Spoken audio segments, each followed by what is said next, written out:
बनारस के कार्यक्रम के बाद हम लोगों ने हिंदुस्तान की सरकार और हिंदुस्तान के राजनीतिक पार्टी जो स्वतंत्रता सेनानी परिवार जो पूर्वज अंग्रेजों की लड़ाई में सब कुछ त्याग दिया था, सब लोग सब कुछ बलिदान कर दिया था, उसकी पारिवारिक हालत कैसी होगी देश की। सभी राज्यों में जिला स्तर पे स्वतंत्रता सेनानी परिवारों की सूची बनाई जाए और उसके माध्यम से सरकार को ये बताया जाए कि हमारी स्थिति ये है और हम लोग क्या चाहते हैं। हमारा डीएनए एक ही है, 2 करोड़ स्वतंत्रता सेनानी परिवारों का डीएनए एक है, देशभक्ति का जुनून। पटना के दारोगा राय पथ में स्वतंत्रता सेनानी हॉल में बिहार राज्य स्वतंत्रता सेनानी उत्तराधिकारी संगठन के प्रदेश अध्यक्ष एवं अखिल भारतीय स्वतंत्रता सेनानी परिवार कल्याण महापरिषद के महासचिव प्रोफेसर कुमार पटेल उन्होंने बताया 9 अगस्त 1942 के दिन ही भारत छोड़ो का नारा दिया गया था। वह तब देश के क्रांतिकारी होकर देश की आज़ादी का बिगुल बजा दिया था। इसी परिप्रेक्ष्य में मसूरी में देश की आज़ादी के शहीदों को याद किया। आज शहीद दिवस था सर, आप शहीद दिवस पर क्या कहना चाहें? देखिए, शहीद दिवस पे ऐसे तो अगस्त जो महीना है ये बहुत ही महत्वपूर्ण महीना है। 9 अगस्त को क्रांति दिवस मनाया जाता है देश में। 1942 का जब आंदोलन चल रहा था उस समय अगस्त क्रांति के नाम से गांधी जी ने नारा दिया था। 1942 भारत छोड़ो आंदोलन, अंग्रेजों भारत छोड़ो आंदोलन की शुरुआत, जिसमें गांधी जी ने करो या मरो का नारा लगाया था। तो उस समय जो स्थिति थी देश की,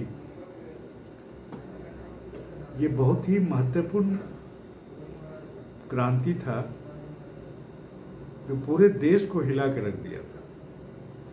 अंग्रेजी शासन को, सत्ता को यह आभास हो गया था कि अब भारत में रहना मुश्किल है, हमारे भारत में शासन करना मुश्किल है।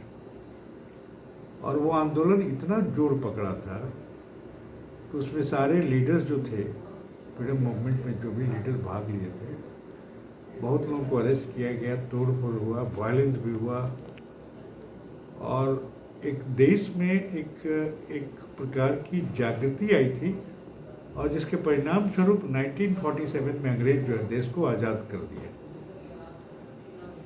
तो उसके पहले शहादत दिवस तो बहुत सारे मनाए जा रहे थे देश में, शहीद होते थे लोग, हमारे स्वतंत्रता सेनानी शहीद होते थे। लेकिन 1942 में जो अगस्त क्रांति हुआ और आज के दिन 9 अगस्त बहुत ही महत्वपूर्ण दिन है भारत के इतिहास के लिए। भारत के इतिहास में स्वर्ण अक्षरों में यह लिखा जाएगा 9 अगस्त का क्रांति दिवस, क्योंकि वो एक ऐसा मुहिम था जो मुहिम अंग्रेजी शासन को उखाड़ फेंकने के लिए बहुत ही इफेक्टिव था देश में। और आज आप देखिए, आज पूरे भारत में आज के दिन छोटे या बड़े, सरकारी या गैर सरकारी, सभी जगह अगस्त क्रांति के अवसर पे कार्यक्रम हो रहे हैं। स्वतंत्रता सेनानी का जो संगठन है और उनके उत्तराधिकारियों का जो संगठन है, उसके माध्यम से भी पूरे देश में जिला स्तर पे, राज्य स्तर पे और राष्ट्र के स्तर पे कार्यक्रम किया जा रहा है। तो ये कार्यक्रम एक्चुअली ये इंडिकेट करता है कि आज़ादी की लड़ाई में जो हमारे पूर्वजों ने भाग लिया था, जो स्वतंत्रता सेनानी अपनी शहादत दिया था और अपना सर्वस्व त्याग करके, बलिदान करके देश को आज़ाद कराया था, वो भारतवासियों के लिए एक संदेश है। आज के भारतवासियों के, आज के राजनीतिक पार्टियों के लिए भी संदेश है, देश के विभिन्न राज्य सरकारों के लिए संदेश है कि आप स्वतंत्रता सेनानी जो देश की आजादी के लिए लड़ाई लड़ा था, आजादी के नैतिक मूल्यों को स्थापित किया था उन्होंने, तो उन लोगों का एक सपना था कि आजाद भारत कैसा हो। इतनी बड़ी कुर्बानी देने के पश्चात हिंदुस्तान के स्वतंत्रता सेनानियों ने देश के लिए एक सपना देखा था, आजादी के बाद भारत कैसा हो। और आज उसी के अनुरूप भारत का संविधान का निर्माण हुआ। जो स्वतंत्रता सेनानी जिनका जो नैतिक मूल्य स्थापित करके आज़ादी हासिल किया था, उसके परिणाम स्वरूप 26 जनवरी 1950 में भारत देश को गणतंत्र घोषित किया गया और अपना संविधान का निर्माण कराया गया। तो वाकई वो संविधान जो बना था वो बिल्कुल उनके सपनों के आधार पर बना था कि भारत कैसा होगा, आने वाला दिन कैसा होगा। लेकिन स्वतंत्रता सेनानी एवं उत्तराधिकारी संगठन देश में हर जगह काम कर रही है। देश में लगभग 2 करोड़ परिवार ऐसे हैं जो स्वतंत्रता सेनानी परिवार से आते हैं। उन परिवारों की इस देश में क्या भूमिका होनी चाहिए, उस भूमिका को निर्धारित करने का कार्य यहाँ के राजनीतिक पार्टियों का है और यहाँ की सरकार का है। तो अभी तो हम लोग अखिल भारतीय स्वतंत्रता सेनानी परिवार कल्याण महापरिषद के माध्यम से 10 मार्च 2024 को वाराणसी में अखिल भारतीय स्वतंत्रता सेनानी परिवार कल्याण महापरिषद का एक राष्ट्रीय बैठक किया गया था। उस बैठक में देश के 22 राज्यों के लिए स्वतंत्रता सेनानी परिवार उपस्थित थे। उसमें हम लोगों ने सरकार को सीधे संदेश देने का काम किया था कि देश को अगर चलाना है तो स्वतंत्रता सेनानी के सपनों के भारत के अनुरूप, सपनों के अनुसार देश चलना चाहिए। उन्होंने क्या सोचा था कि भारत कैसा हो, भारत का न्यायपालिका कैसा हो, कार्यपालिका कैसा हो, विधायिका कैसा हो, लोकतांत्रिक व्यवस्था कैसा हो, जिसके अनुरूप भारत चले। लेकिन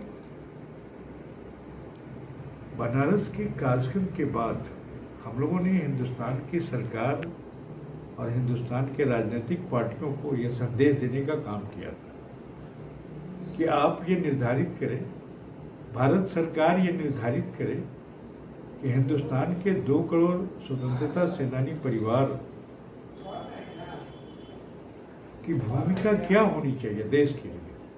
ये राजनीतिक पार्टी और सरकार निर्धारित करे, अन्यथा बाध्य होकर हम लोग 2 करोड़ फिर अपनी भूमिका स्वयं तय करेंगे देश के लिए। तो अभी ये मुहिम चल रहा है।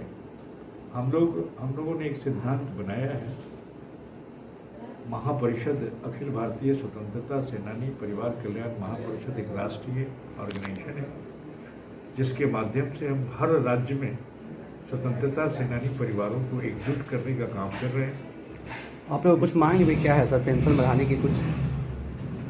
हमारी मेन मांग यही है कि हिंदुस्तान में विकसित भारत बनाने के लिए, भारत को अगर विकसित बनाना चाहते हैं तो स्वतंत्रता सेनानी के सपनों का भारत बनाना पड़ेगा, तभी भारत विकसित राष्ट्र हो।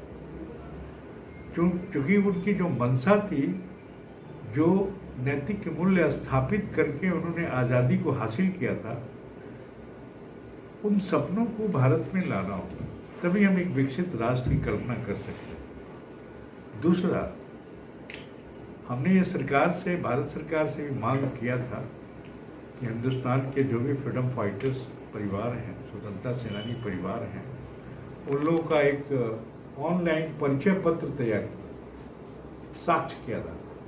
भारत सरकार में गृह विभाग के पास पूरा साक्ष्य है कि हिंदुस्तान में कितने फ्रीडम फाइटर्स हैं। तो उसको आइडेंटिफाई करने के लिए भारत सरकार ये परिचय पत्र ऑनलाइन सिस्टम बनाए। दूसरा मांग था कि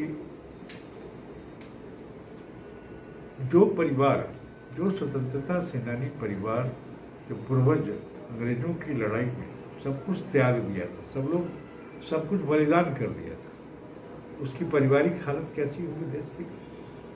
तो हमने ये भी मांग किया था कि, और मेरी मांग है भी, कि महापरिषद, अखिल भारतीय स्वतंत्रता सेनानी परिवार कल्याण महापरिषद को स्वयंशासी संस्था का दर्जा देश में, ताकि उसके माध्यम से हिंदुस्तान के स्वतंत्रता सेनानी परिवारों की देखभाल की जा सके और उसकी भूमिका निर्धारित की जाए राष्ट्र निर्माण, एक सुदृढ़ राष्ट्र, आज के लोकतांत्रिक व्यवस्था में उसकी भूमिका निर्धारित की। यही मांग था सरकार से। और हम लोग हिंदुस्तान के 766 जिले, भारत में लगभग 766 जिले हैं, सभी जिलों में हमारी ऑर्गेनाइजेशन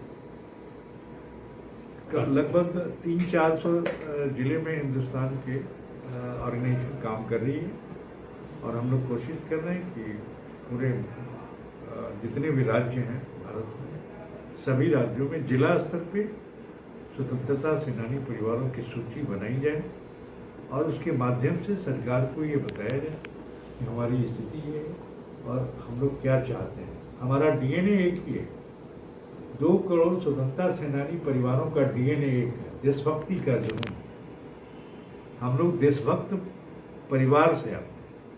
और स्वतंत्रता सेनानी परिवारों के लिए आप क्या संदेश देना चाहते हैं? स्वतंत्रता सेनानी परिवारों के लिए हमारा संदेश यही है कि हम राष्ट्रवादी विचारधारा लेकर के देश के लिए अपनी भूमिका निर्धारित करें।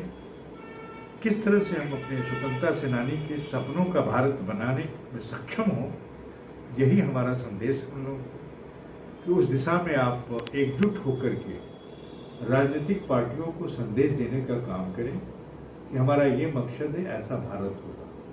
हमारी कार्यपालिका शक्ति, हमारी विधायिका शक्ति और हमारी न्यायपालिका शक्ति उन सपनों के अनुरूप कार्य करे देश में।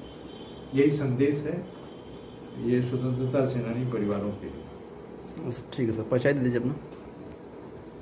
मेरा नाम हुआ कुमार पटेल, अखिल भारतीय स्वतंत्रता सेनानी परिवार कल्याण महापरिषद के जनरल सेक्रेटरी हैं और बिहार राज्य स्वतंत्रता सेनानी एवं उत्तराधिकारी संगठन के अध्यक्ष।